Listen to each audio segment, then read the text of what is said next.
It's Monday, it's 12:15 and we're live in Westminster. Britain's biggest business lobby group hits out at the budget. Tax rises like this must never again be simply done to business. But the Prime Minister says there's no alternative. Pretending that you can fix all the problems but not raise a penny in tax or anything else, that's a fiction. Former German Chancellor Angela Merkel says Brexit was a humiliation for the EU. Hastings is at the centre of Britain's housing crisis. We asked the town's MP what can be done. And the beautiful Welsh countryside. Would you pay a tourism tax to visit? Joining us today, Labour MP Helena Dollimore, the Conservative peer Lord Jackson, housing correspondent for the I-Paper Vicky Spratt and Telegraph columnist Annabel Denham. This is Politics Live.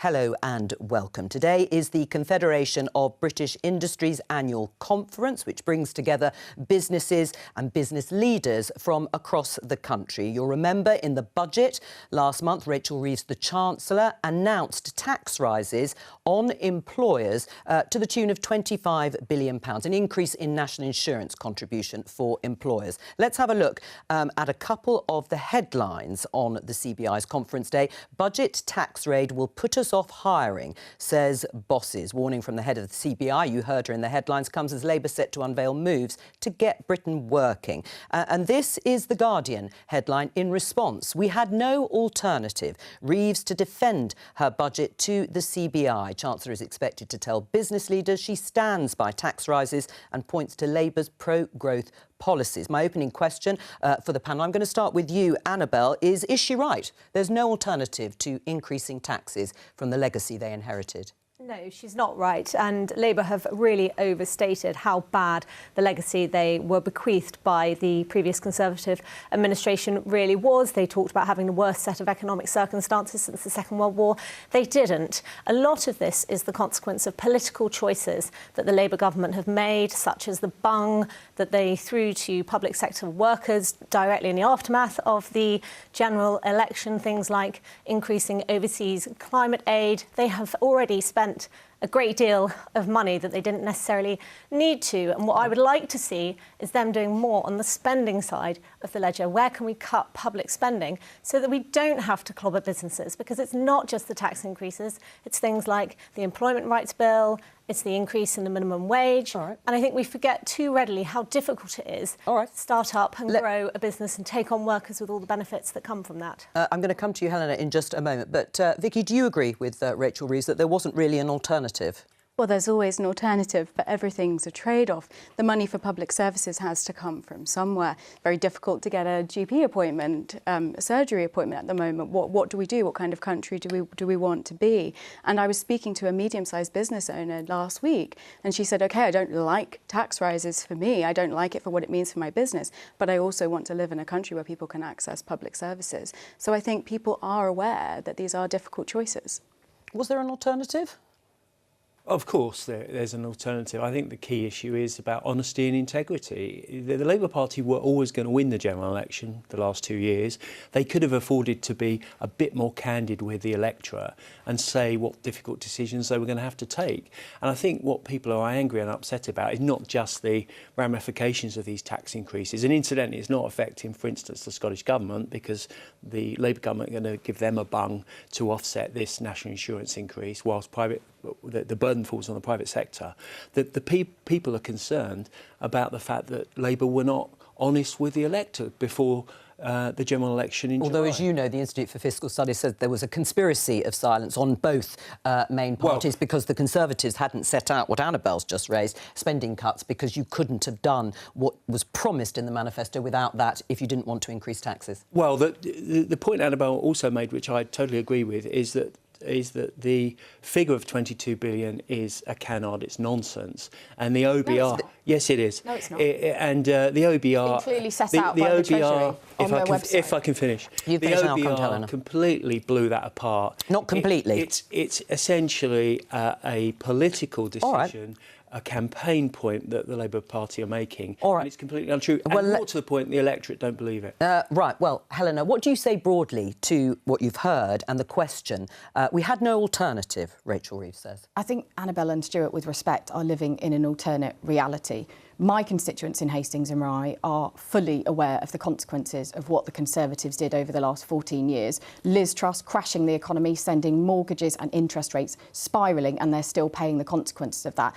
And what we inherited as a government, when Rachel Reeves came into the Treasury, she was presented with the figures from the civil servants, a 22 billion black hole. There are numerous examples of that. You can look at the exact breakdown on the government website if you wish to, Stuart. To just take one example, asylum costs. £300 million was budgeted, over £8 billion spent.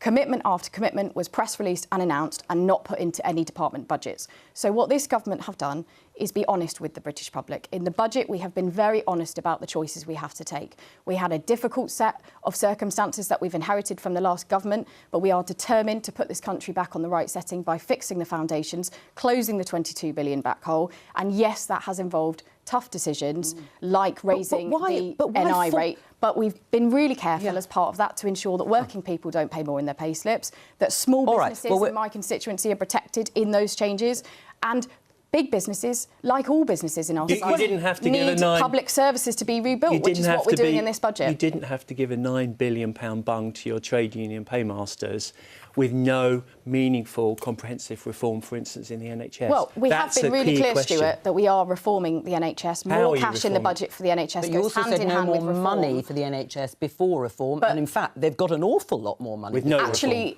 the Health Secretary has been setting out the agenda of reform that we are undertaking. But what many people have experienced in the past couple of years is NHS strikes, which cost the NHS over £1.5 billion, led to huge numbers of cancelled appointments, record waiting lists in the NHS.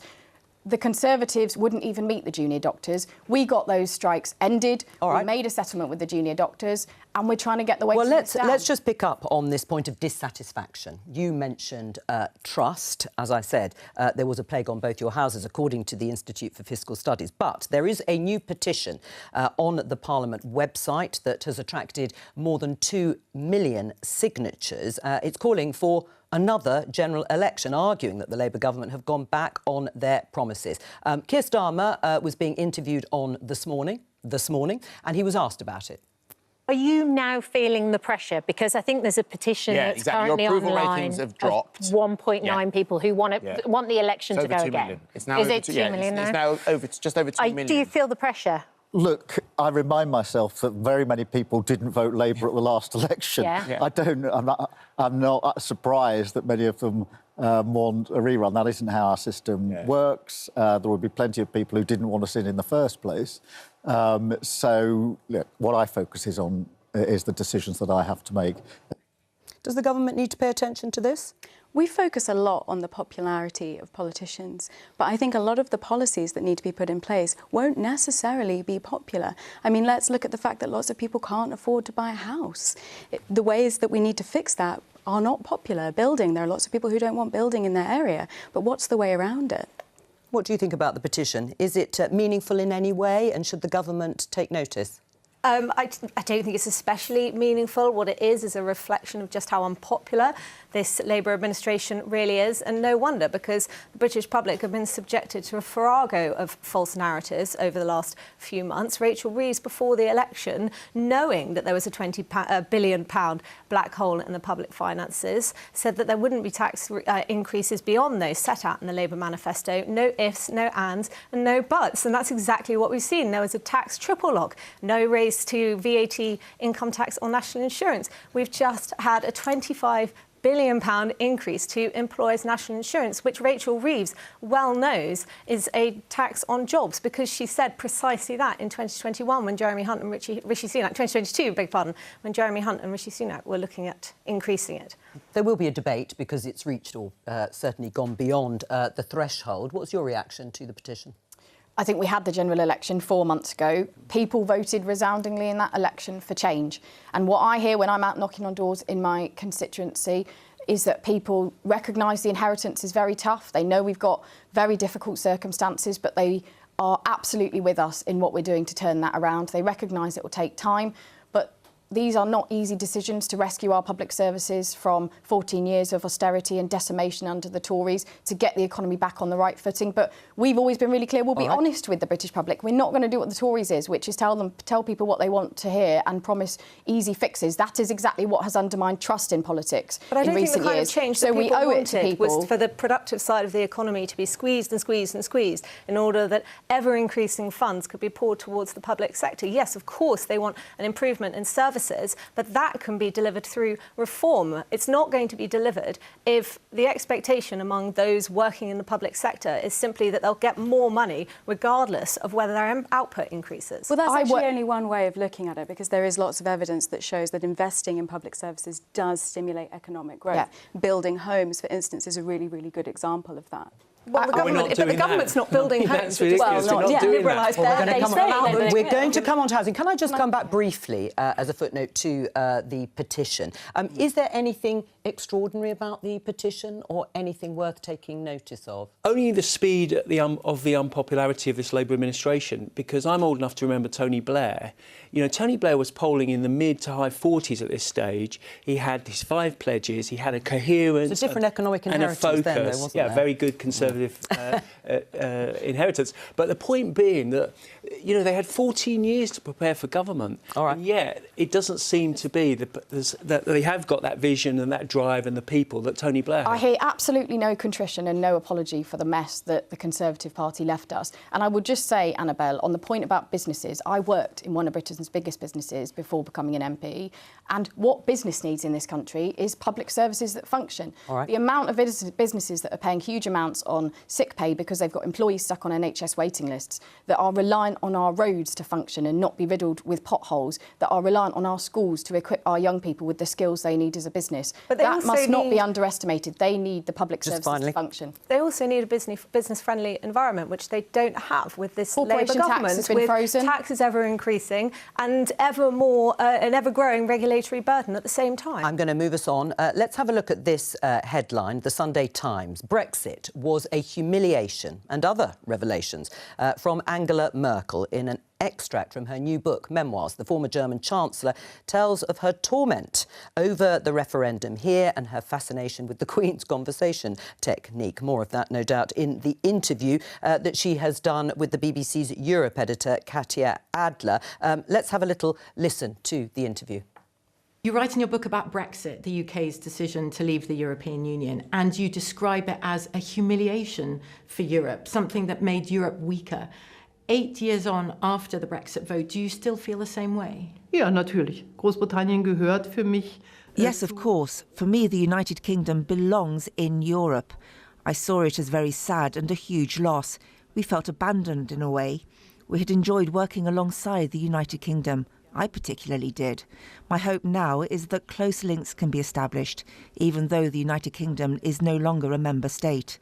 I think the current Prime Minister Starmer feels the same way. There is no sense to keep debating whether or not the United Kingdom will rejoin the European Union. And the full interview with Angela Merkel, you can see it on BBC Two this evening at 7 o'clock and on the BBC iPlayer. Stuart Jackson, you remember those negotiations well. Listening to Angela Merkel there saying, we felt abandoned by the UK leaving the EU. What's your reaction to that? Well, actually, I'm quite sympathetic in a way, because when I went to Germany during the Brexit process and met German politicians, it's certainly the case that historically, emotionally, Germans saw the European Union as a redemptive project because of their history and what had happened 60 years before. And therefore, they were very emotional about the fact that we were leaving. I think there was... And you were on that side, I should say. Well, I was on the Leave side and the campaign for it. So I can understand that. But the raw politics was that in February 2016, Angela Merkel had the opportunity to show Britain that she was willing to compromise, to keep the UK in the European Union. There was going to be a referendum that had been agreed by David Cameron in 2015, and she failed to expend any political capital in that way. And we moved forward, and obviously the Brexit side won. But are you saying then, as a result, if she had moved, you would have changed your vote? Well, no, because I've always believed in an independent, sovereign country able to make its own laws and be accountable to its own people. And I think the thing about the Germans is they couldn't understand, quite understandably, why we needed to take a different route. And that's my problem. But I would say also about Angela Merkel, history will not be kind to her because she made some massive errors, including over-reliance for energy on Russia, unlimited immigration, closing the nuclear programme in Germany. And she is partly responsible for the rise of the extreme right in Germany today. Well, I think she is asked about those things in that interview. Helena, going back to what she said specifically on this idea of humiliation, she says that's what the result felt like in 2016, a disgrace for us, the other members of the European Union. The United Kingdom was leaving us in the lurch. Is that how you saw it? Well, I don't think there's any point going back over Brexit and the decisions made. The country voted to leave and we have left the EU and we're not reopening that as a new Labour government. What we are clear on is we need a reset in our relationships with Europe. There are many areas in which the current Brexit deal is causing friction and issues for businesses, for example, in my constituency. There are small, tangible things we could do to improve that, like, for example, improving the veterinary agreement with the EU, recognising qualifications across borders, improving the ability of musicians to tour across borders, something that really matters to people in Hastings and Rye. So there are changes we need to make because ultimately, as a small country, there are many problems in the world we face today that we can't fix on our own, and we can only work together on those issues by working across borders with our allies in the EU, whether it be tackling small boats, whether it be climate change. Well, let's talk about up to Russian aggression. The small tangible things that you mentioned could improve the trading relationship, because this BBC News headline, UK wants to hire EU negotiator to, as you say, reset relations. That's because the trade and cooperation agreement is coming up for review in 2026. Do you agree that it needs to be reset, relationship with the EU? No, what I think is that, as Helena says, we need to stop going back over the arguments of the last 8 years, which has been a rather unedifying time, I think, for Britain, and instead look at how we can really take advantage of the opportunities of Brexit, which we haven't done thus far. Now, this isn't to say that we turn our backs on what is a very important trading partner and a bloc with whom we need to arguably have closer security and defence cooperation in an increasingly dangerous world. But what I don't think we should be looking at is how we can have closer trade and regulatory alignment with the EU, because that sovereignty, that control over our own laws and our own regulations was a key factor, a motivating factor for many people who voted to leave. Helena? We've been really clear, we're not going to reopen the Brexit agreement, we're not going to be rejoining the customs union or the single market, but there are things outside of that that we can do to strengthen our relationship with Europe. You heard in the piece just there, Angela Merkel herself saying that's something that the Prime Minister's committed to, rebuilding relations. You know, let's not forget, we have gone from a Conservative government, Prime Minister Liz Truss, who said she was not sure if France was a friend or a foe. Right. Now, but I do think one thing that you could read into that argument is Angela speaking for many people in Europe who still, after all of this time, feel very hurt and impacted by the decision of the British people to leave the European Union. And that would suggest to me, at least, that they won't be willing to negotiate from our side a better arrangement than we have currently, which is why it's potentially economically dangerous, politically dangerous for the Labour Party to even really be talking about a reset, because the British public are not going to be behind that. But do you not think it's a good idea, for example, to look at checks at the border and how we can make that run more smoothly? A lot of fishermen in my constituency tell me about the issues they face there. Again, musicians who want to tour in Europe, huge amounts of red tape now. We could look at making that practically more easy. Do you not think that's sensible? Of course, but if you've got a bloc that's what we're talking about still here. wants to punish Britain, what will they ask for in return? Because they're not going to give us something for free. The vote is done. We left the EU, but the world has changed. We've got a president-elect of the US who wants to potentially impose tariffs. We do need to negotiate with Europe. The governor of the Bank of England has said that Brexit has weighed on the economy, but we're hearing a lot from Labour about a reset, and it sounds great and it looks great, all of these pictures of Keir Starmer smiling in Europe, but I'm not entirely clear on what the reset is. I'm on the European Affairs Committee in the House of Lords, and we've been discussing this for several months. We still don't know what a reset means. Of course, we want good relationship with our friends in the European Union on things like security, on energy, etc. But Helena mentioned fisheries.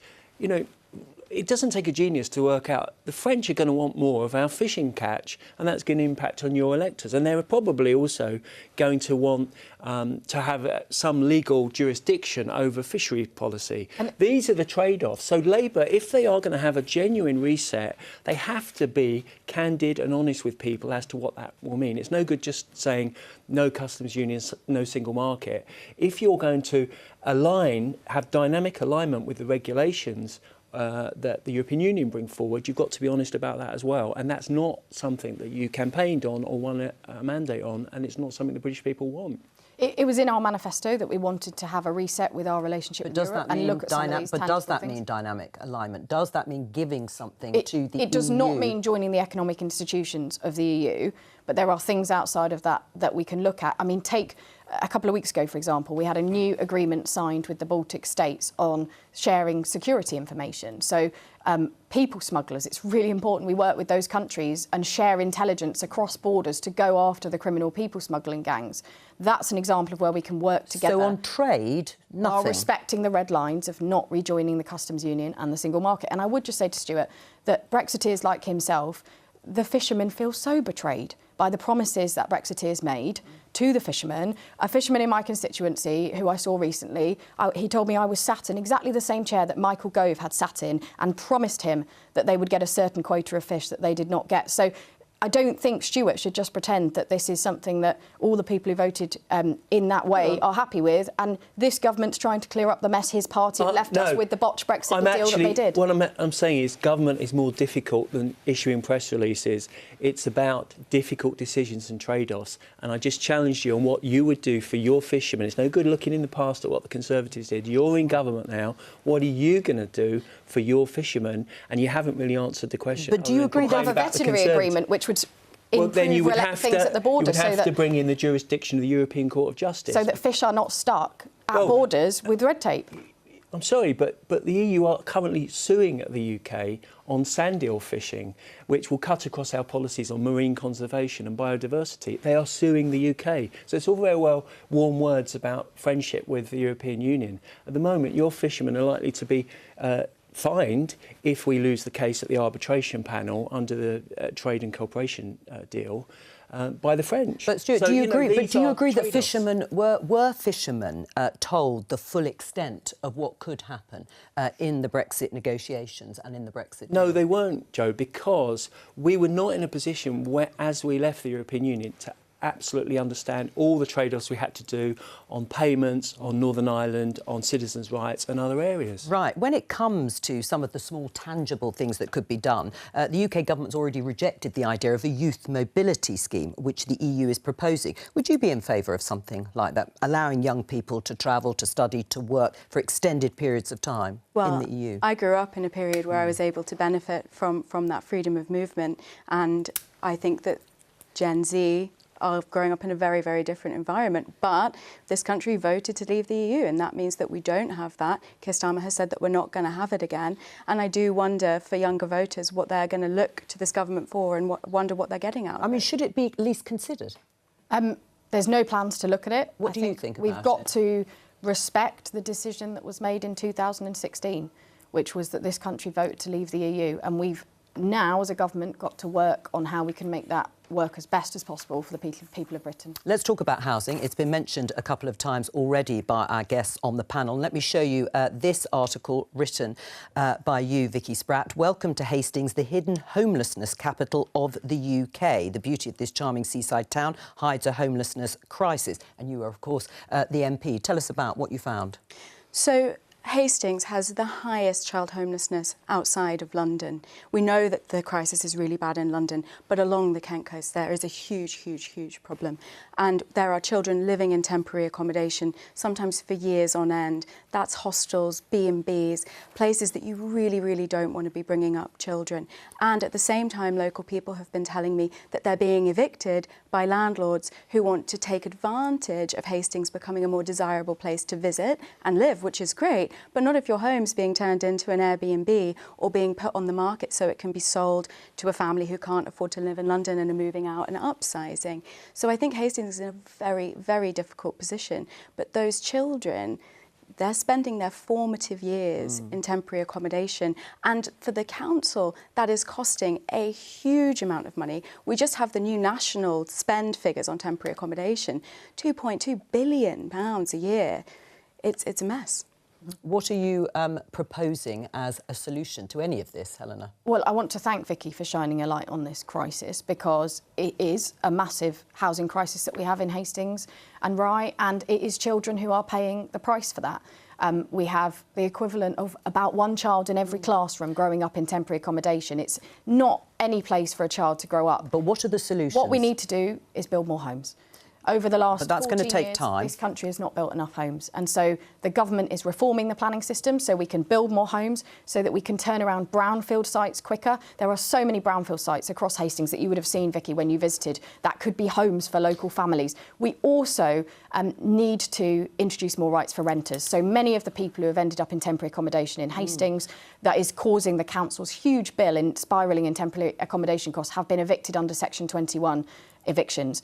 This government's banning those. Right. It's something the Conservatives promised for many years to do and didn't do, and it's contributed to the huge number we now have on the waiting list. Well, let me just ask, because there is something else that's going on here, and that is the council buying back properties from the private sector. Tell us what's going on. Yeah, I think it's really interesting, and it's something that's happened in London as well, where councils have been buying back properties from private landlords into council ownership so that they can house people in them. But of course, to do that, you need money, and that's something that lots of councils, including Hastings, don't have a lot of. Annabelle, would you welcome that anyway, buying back homes from the private rented sector when rents are skyrocketing and there is a shortage of homes? Well, what we obviously need to do is ensure that there's just a much greater supply of housing across the board. And I feel that the Labour government perhaps is focusing too much on affordable housing or social housing or a particular part of a much bigger issue. It's very encouraging to hear that there is this liberalisation of planning going on, but ultimately Labour set a target of 1.5 million homes by the end of this Parliament, and they've been very, very slow to get shovels on the ground. I'm concerned about the new algorithm that they have in place, which concluded that we needed to build fewer homes in London, not more, but fewer. This is obviously a big problem we have to address, not only the amount of homes that we've got, but also the quality of those homes. I'm also concerned, you know, it's important we build on brownfield, of course, but it takes years, if not decades, to convert that land in order to build more homes. I don't feel that the way of solving part of this problem is to come down even harder on landlords who already have to adhere to so many regulations, such that many are leaving the sector, and that means that there are fewer homes available to rent. And when it comes to, you know, homelessness, I think we've got to look beyond the benefits system. We've got to look beyond social housing to how we can ensure that more people are self-supporting, and importantly, given we have that youth unemployment data last week, how we can stop more people as they leave school from getting trapped in the cycle of welfare and dependency. There was more money in the budget for homelessness and for more social housing, and I would just say there's an important part of this discussion, which is that if you are lucky enough to live in social housing, you are one of the lucky ones because of the length of the waits. But there are far too many people in Hastings who are living in unacceptable conditions in social housing, in damp, in black mould, in buildings infested by bed bugs, conditions that we shouldn't be having people living in. And so there is also an important responsibility as more money comes into social housing and we build more homes. There's a very important responsibility on our housing associations to up their game and to make sure none of their tenants are living in conditions like this. But only 500 million for extra for affordable housing in the budget, which is a drop in the ocean. So if we don't see more next year, I don't know how many social homes this government are actually going to be able to build. But I would just pick up on something that you said, Annabelle, which is if a landlord sells a property, it doesn't disappear. It goes back into the housing market, and then we have more homes for sale. I was speaking to a landlord last weekend who was telling me he was very upset about all of the new regulation coming in the Renters' Rights Bill. I said, just out of interest, how many properties do you own? 8. That's 8 homes that a first-time buyer can't buy. So if landlords do sell, those properties will go back onto the market. That potentially will put downward pressure on prices, and then first-time buyers might have a look in. Stuart? Well, I actually find myself agreeing with most of what Helena said. Actually, I think it was very sensible. But I've got to make the point, no one's mentioning reducing net migration. That is very, very important, because it's clear that immigration does put pressure on numbers for in terms of... That is not driving the housing crisis in Hastings. It is partly driving the housing market well. across the UK, which is what we're looking at as well as Hastings. Regulatory capture. One of the reasons that we can't build housing is because the Environment Agency and other agencies step in and hold these things up for months and months. We need to train a new generation of planners. We don't have enough competent planners. We have too many local authorities saying no. We need to be building more homes. And to be fair, you know, the Labour Party and the Conservatives are on the same page in many respects, in that we need the number of net homes to increase to help people. But the final thing is about the wider issue of getting more people who are otherwise going to be stuck in temporary accommodation into meaningful, well-paid work and reduce the disproportionate amount of benefits. Many of them are in work. I understand that, and they should be paid more. And I think that having a national living wage, which the Conservatives brought in, was an extremely good idea. Which we've just raised. Although businesses, again, are saying that that's another burden. But the point is, it's a multifaceted issue. It's not just... But I absolutely agree, it's miserable to live in temporary accommodation, and we need to make sure people... working people particularly, but others have the opportunity. Just before you do, can I just bring this up, which is the BBC News headline. It's in response to Angela Rayner's proposals. I think they're being put out for consultation. More tenants could be excluded from right to buy. More social housing tenants could be stopped from buying their own homes as part of a shake-up in this policy. How do you feel about that? Well, I think it's a bit spiteful and it's a bit unfortunate, particularly from Angela Rayner's point of view, having benefited from right to buy. I think that it's not mutually exclusive that people who want to buy their own home should have the opportunity to do it in an expeditious way if you are building decent, good quality homes for people that need them. And I think that is the challenge of the Labour government, to not work to this algorithm, to cut through. They've got a big majority they keep telling us about. They should be able to deliver enough housing. Vicky? I'm not sure it's spiteful for a Deputy Prime Minister to do something unpopular because she thinks it's the right thing to do. Do you think it's the right thing to do? Absolutely. It's throwing red meat to the Labour. Hang on. Let Vicky... When she benefited from it. There is no policy more contentious than right to buy. Should lower income households have access to home ownership? Absolutely. But when we've got more than 1 million households on waiting lists for social housing, we're going to invest all of this public money in building, I hope, new social homes. If we sell them off, what's the point? That money is going down the drain. So I think suspending right to buy, reviewing right to buy, whatever comes out of this consultation is the right thing to do if you want to get that waiting list down, and then review it again in the future. Annabelle?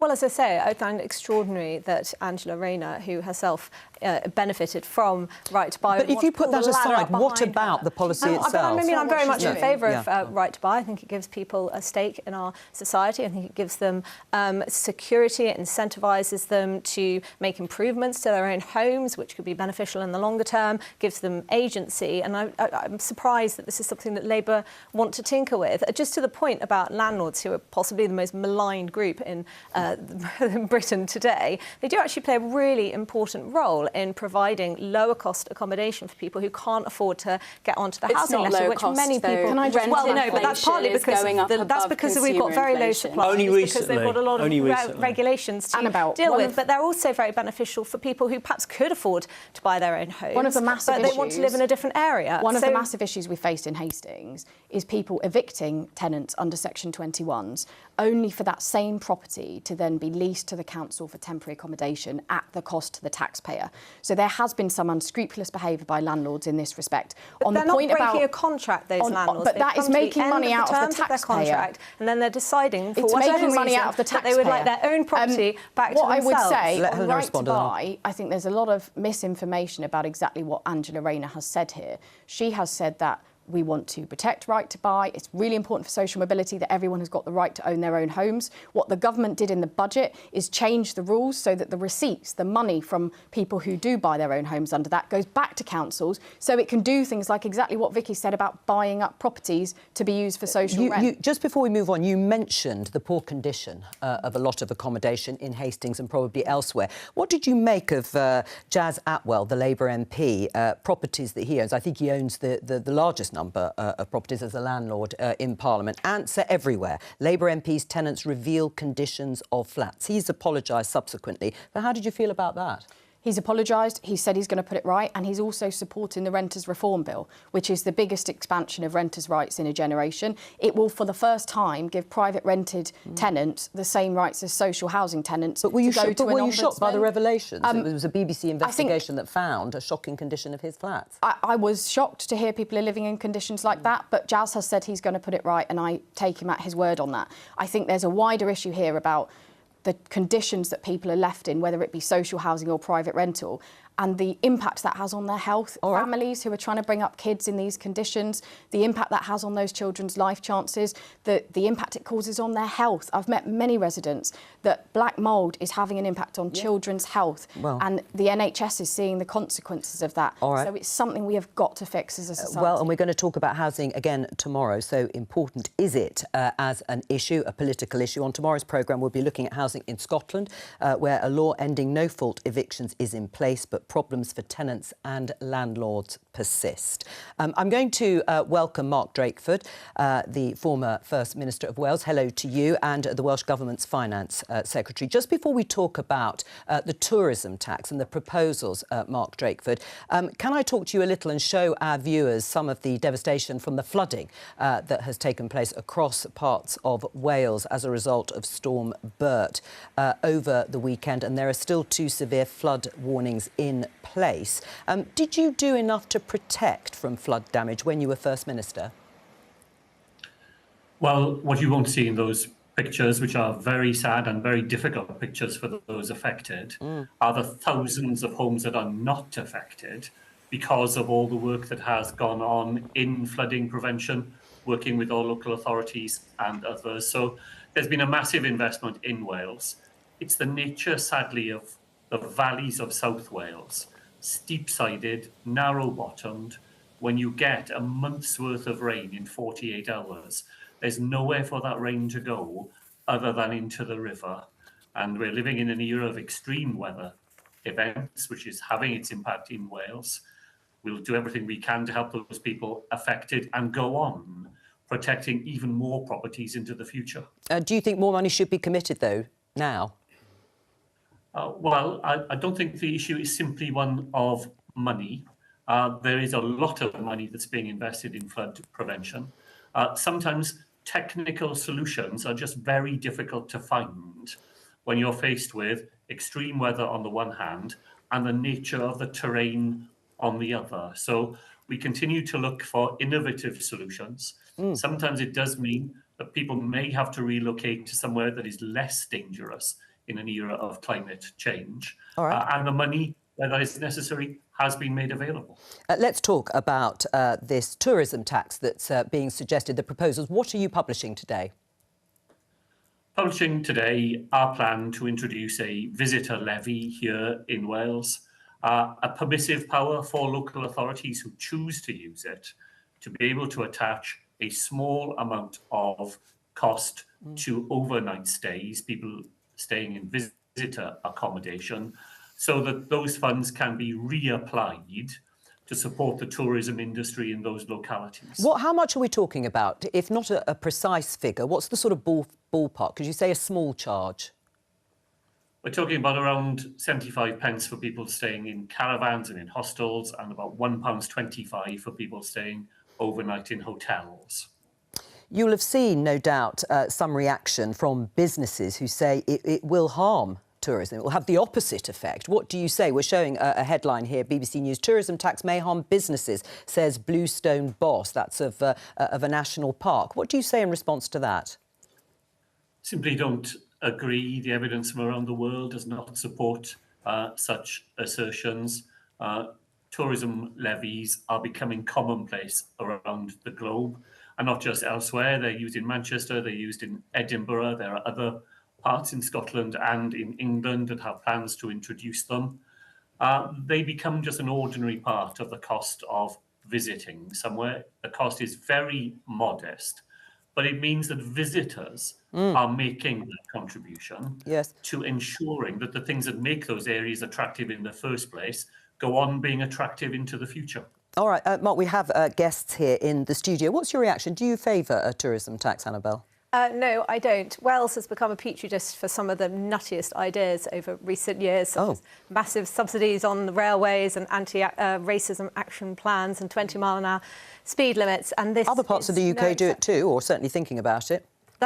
Well, that's right, because Keir Starmer in opposition, let us not forget, said that Wales offered a blueprint for what a future Labour government might do across the country, which I personally find slightly alarming. But I can't see that there's a case for a tourism tax. And Mark Drakeford is right that other countries have introduced these, but these countries have much higher levels of visitors than we do, or they do in Wales. In fact, most visitors to Wales are coming from England. So it does look a bit like a tax purely on English, and it'll be very damaging to smaller businesses, to communities, to hospitality businesses that really depend on tourism, which is a major industry for now. Mark Drakeford, do you want to respond? Thank Annabelle for drawing attention to the many progressive policies that we have in Wales. You see how popular they are, because on the 4th of July, 27 Labour MPs were returned in Wales on the basis of these policies, and not a single Conservative MP now represents a Welsh constituency. So not only are they progressive, but they're popular as well. And the tourism levy is very popular in those localities that see very large numbers of visitors from other parts of Wales and the United Kingdom and beyond Wales as well. Let me get your reaction. I don't think a tourism tax, or a city tax as it's called, has ever stopped anybody going to Paris or Vienna. Recently I was in the Faroe Islands on holiday, and if you want to go for a hike, you have to pay to walk. The alternative for maintaining paths is something like that, which would cost people far more than a few pounds on top of their hotel bill. I mean, do you think this is the way things are going, Stuart Jackson? No, I don't think you can compare Abergavenny or Anglesey or Pembroke to world cities like Venice or Barcelona. I mean, there's no comparison. Why not? Well, I think the thing is you do have pockets of rural poverty in large parts of rural Wales as well as the valleys, and therefore anything that impacts the economy and anything that stops money coming in from the outside, from principally England into those areas in bed and breakfast, in restaurants and pubs, is a bad thing. Yeah. And I would be much more reassured if Mark was able to say that there was a definitive economic impact a projection which demonstrates that there won't be damage in the long term and people will not stop coming to Wales. Right, but would it put off a family of 4, let's say, Helena, who have to pay, even if it is a smallish charge, if you're staying for a number of weeks, they might just go somewhere else? I don't think so. I don't think there's any evidence for that when we compare it to how it's played out in other countries. But we've just been talking about housing. In Hastings, there's currently over 500 Airbnbs on the market to rent in Hastings. That's contributed to the housing crisis that we've got. And it's also changed the nature of tourism today. We are a seaside town. We've always benefited from tourism and visitors. But the jobs come from places like hotels that provide jobs all year round. Airbnbs provide short-term, zero-hours contracts and don't always contribute to the economy in the same way. I'm sorry. So we do need to look at these issues. I'm going to hurry you up because we've only got a minute, and I wanted to talk to Mark Drakeford about something else, and that is the bill on assisted dying. It will apply to England and Wales. Where are you, first of all, on the issue? Well, personally, I'm a supporter of the bill. The Senate held a debate on the bill, or the idea of assisted dying, only a few weeks ago. It didn't secure a majority of support across the whole of the Senate. My own view is that people should have choices on the way they leave this world and to be able to do it with dignity. Will the Senate need to vote on it? Will there need to be a consent motion? I think it'll depend on the nature of the bill, so we'll have to see how it makes its way through the Commons. But given that it is a bill to apply to England and Wales, I think there's a pretty high likelihood that it would engage. Mark Drakeford, thank you very much for joining us. And from all of us here, bye-bye.